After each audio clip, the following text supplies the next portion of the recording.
پیکره دست دوی مادر در کولاب در دالان‌های حکومت شهر گفتگوهای صدا می‌دهند که به زودی بازسازی خواهد شد، زیرا به رئیس جمهوری تاجیکستان امامعلی رحمان پسند نامده است. هرچند در پیروی به مجسمه همنام در خوجند ساخته شده است، شبیه مادر پرزیدنت نیست. هنگام رونمایی پیکره در خوجند، امامعلی رحمان اشک ریخته بود. در کولاب هیکل مادر را امامعلی رحمان بدون احساس باز کرد. شاهدان مراسم به رادیو آزادی گفتند پرزیدنت مجسمه را چندان خوش نپذیرفته و اشاره کرده است که به مادرش مانند نیست. منابع نزدیک به مقامات محلی به رادیو آزادی گفتند پیکره شبیه مادر بختیار نظرزاده شهردار کولاب است.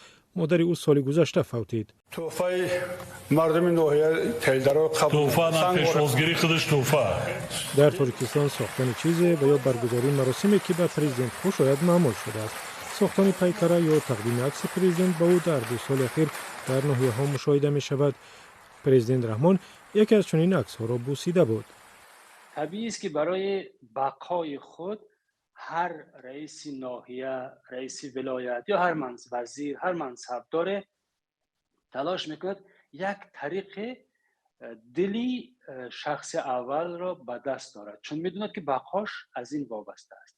و من فکر میکنم این مسابقه هایی که بیشتر به احساسی رئیس جمهور میتوند بازی بکند یا که مثلا اشکش در بیاید یا خوشحال کند، هر طوری به حساب فکر میکنم ریشه در خود نظام دارد، در خود رژیم دارد و منصبداران با خوبی فهمیدن که از این طریق میشد دلی رئیس جمهور رو به دست بیارن و کارشون رو ادامه بدن. منظور خدمت به مردم نیست، خدمت به یک شخص است و اون شخص هم متاسفانه خودش را خدمتگار مردم نمیدوند، خواجه مردم میدوند.